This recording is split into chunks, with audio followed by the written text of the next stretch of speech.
Sekarang nggak pakai dasi. Golkar menyebut Bapak nyaman dengan Nyaman katanya Pak. Sekarang nggak pakai dasi. Ya Pak, terima kasih. Ya? Pak, terima kasih. Apa? dibilang nyaman sama Golkar. Nyaman. Terima kasih Bapak.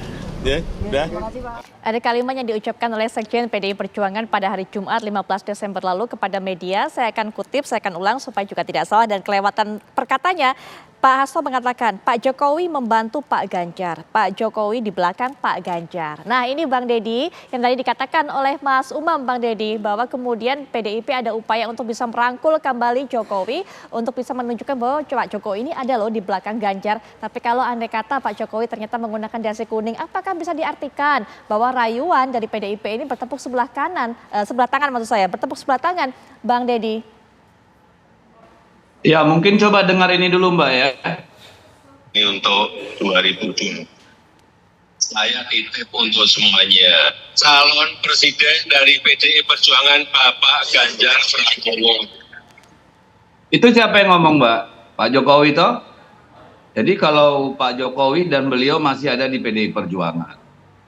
Kecuali kita mau menganggap Pak Jokowi sebagai orang yang pelin-pelan, tidak bisa dipegang kata-katanya, berarti yang salah Pak Sekjen gitu ya.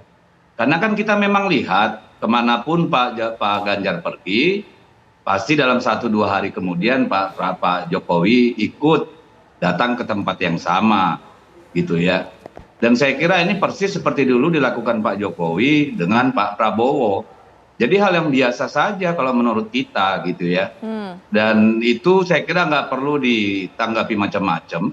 Karena Pak Jokowi kan belum pernah mengatakan tidak mendukung Pak Ganjar. Jadi kalau kami melihat apa yang dilakukan Pak Jokowi sebagai sebuah bentuk katakanlah hubungan atau ada benang merahnya, ya tidak salah juga gitu.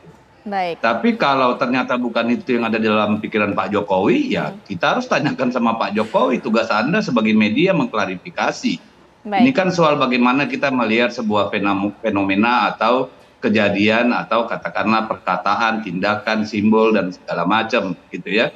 Nah, kalau terkait dengan sebelum-sebelumnya ya kita juga kan tidak orang yang amnesia.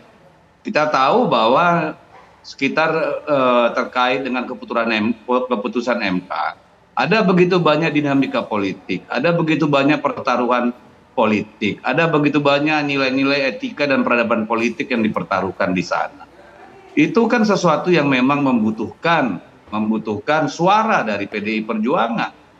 Ketika orang kemudian membenturkan suara-suara itu dengan langkah-langkah politik yang diambil oleh Presiden Jokowi dan katakanlah Gibran atau partai yang lain, itu kan sesuatu yang memang harus disikapi gitu. Jadi kami melihat itu adanya dinamika di waktu-waktu yang lalu, itu kan dalam konteks dalam konteks dinamika politik. Tetapi dalam hal visi pembangunan, cara memandang persoalan bangsa, metode berpikir terkait keberlanjutan dan kerja cepat untuk menuju Indonesia unggul. Saya kira DNA politik Pak Jokowi, metode berpikir dia, cara kerja dia, asal usulnya ya semua memang identik maupun katakanlah garis lurus dengan PDI Perjuangan. Jadi kalau ada orang yang mempertanyakan kok ini kayak mau bertepuk sebelah tangan, yang bertepuk siapa dulu gitu ya. Ini kan kita bicara tentang realita dan fakta. Sekarang kita masuk masa kampanye, tentu bicara substansi dan program.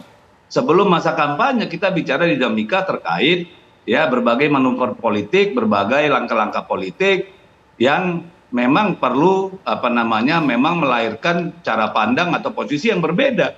Jadi itu ya wajar saja. Tidak perlu di branding seolah-olah ini kayak anak kecil mau minta temenan gitu ya, kemarin berkelahi gitu. Itu kan cara berpikir simplistik yang menurut saya tidak mengerti konteks secara keseluruhan. Baik Bang Deddy. Mas Umam, hal biasa saja Pak Hasto mengatakan seperti itu, bukan upaya untuk merangkul balik. Walaupun tadi kalau Bang Deddy mengatakan kalau kemudian Mas Gibran itu berpasangan dengan pasangan yang lain, bukan Pak Ganjar, itu hanya dinamika biasa saja. Iya, memang agak unik ya, karena bagaimanapun juga kita mencoba untuk melakukan flashback dalam proses timeline yang cukup pendek sebenarnya. karena rekam masyarakat itu betul-betul bisa menangkap bagaimana kemudian narasi kritis yang diajukan oleh teman-teman PDIP terhadap Pak Jokowi tepat pada momentum 25 Oktober bahkan ditarik lurus dalam satu momentum di bulan November. Narasi mulai dari konteks kritikan terhadap penegakan hukum misalnya diberi nilai 5 oleh Mas Ganjar, tapi kemudian diklarifikasi itu baru mulai sejak ada putusan Mahkamah Konstitusi, kemudian serangan yang cukup clear ya, Bu Mega menuding tentang konteks kekuasaan yang mirip Orde Baru atau bahkan ada yang narasi Orde Baru plus. Sebenarnya itu adalah sebuah ungkapan kekecewaan, sekaligus juga kemarahan. Diakui atau tidak bahwa itu adalah sebuah respon politik yang cukup genuin dari teman-teman di PDIP, karena bagaimanapun juga Pak Jokowi memang lahir besar secara politik dari rahim PDIP. Begitu kemudian muncul putusan terkait dengan pencawapresan Mas Gibran misalnya, yang dianggap kemudian melangkahi otoritas yang ada di internal PDIP, maka responnya itu. Tetapi kemudian langkah itu ternyata secara kalkulasi politik tidak begitu produktif. Maka dalam rentang waktu 1 bulan pasca pendeklarasian capres-capres yang ada, dari basis data lintas lembaga survei kita cermati memang terkonfirmasi ada migrasi pemilih yang cukup signifikan dari yang semula mendukung Mas Ganjar kemudian beralih kepada Pak Prabowo. Nah, kenapa? Salah satunya adalah kalau misal kita cermati adalah basis pemilih loyal Jokowi non PDIP yang jumlahnya bisa sekitar 5-7% yang dalam Pilpres beberapa waktu lalu di 2014 di 2019 itu betul-betul dinikmati betul oleh teman-teman di PDIP sebagai kutel efek atau efek ekor jas. Nah, ketika kemudian ada serangan yang begitu frontal terhadap Pak Jokowi, terhadap pemerintahan Jokowi, padahal lingkup ini begitu nyaman selama 9 tahun diposisikan sebagai frontliner pendukung Pak Jokowi. Begitu serangan diajukan, inilah elemen yang kaget.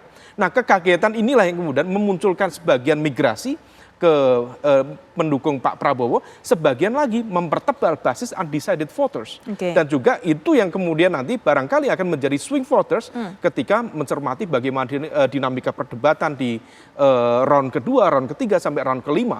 Nah, situasi inilah yang kemudian tampaknya dihitung betul oleh teman-teman di PDIP, maka begitu ada pergeseran narasi, kita bisa menangkap dengan baik. Ada satu situasi di mana kemudian positioning kritik yang sebelumnya begitu destruktif terhadap pemerintahan Jokowi, kemudian sekarang lebih akomodatif, lebih merangkul dan sebagainya.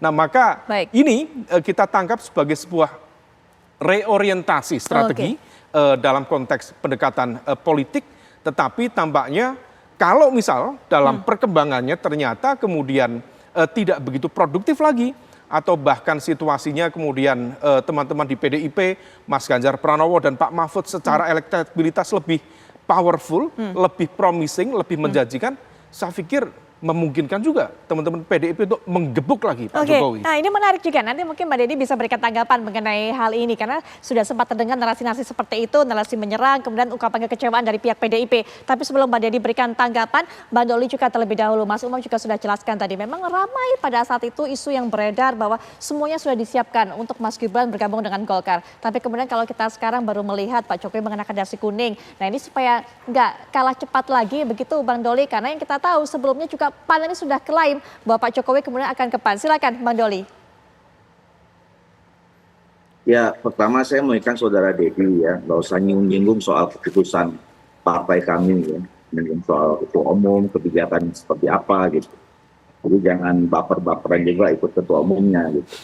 Nah, yang kedua, kami sudah menjelaskan beberapa kali ya soal seseorang, siapapun itu, ya, apakah dia rakyat biasa, apakah kemudian dia presiden, anak presiden, ya, mau bergabung dengan partai kami, Partai Golkar, itu tergantung dari orang yang bersangkutan.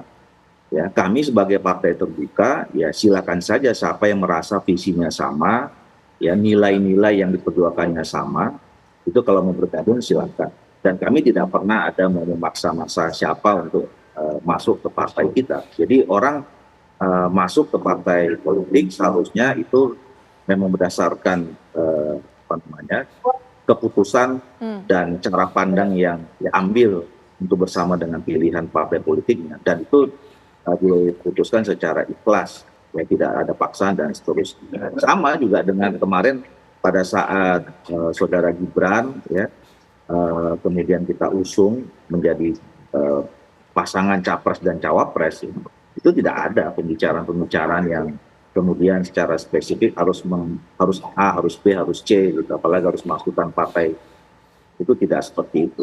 Jadi sekali lagi kita ini negara yang sudah mengkonsisten demokrasi, partai-partai politik dipersilakan berkembang dengan baik, ya, mengembangkan nilai-nilainya masing-masing, mengembangkan ideologinya masing-masing, dan siapapun warga negara Indonesia yang ingin memilih aspirasi politiknya sama dengan partai politik manapun, ya silakan saja.